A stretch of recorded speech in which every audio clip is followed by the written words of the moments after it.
దేవుడా, ఈ పెళ్లి చూపులు ఎలాగైనా సక్సెస్ అయ్యేటట్టు చూడు స్వామి. నీ దయ వల్ల నాకు పెళ్ళైతే నీకు 100 కొబ్బరికాయలు కొడతా. మావా ఏంటి మావా ఈ గెటప్? అరే, ఈరోజు చాలా ముఖ్యమైన పని మీద బయటికి వెళ్తున్నా. ముఖ్యమైన పని? కొంపదీసి ఎవరైనా పోయారా? అరే దరిద్ర పెదవా, సావుకి ఎవరైనా ఇలా రెడీ వెళ్తారా? ఈరోజు నా పెళ్లి చూపులు రా.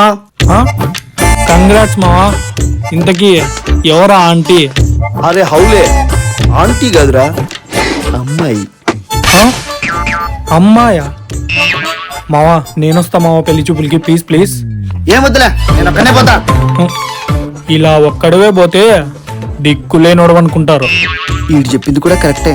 ఎవ్వరు లేని బెవర్సని తెలిస్తే బహుశా పిల్లని ఇవ్వకపోవచ్చు. ఎందుకైనా మంచిది, ఇల్లు కూడా తోకలా వేసుకుపోదాం.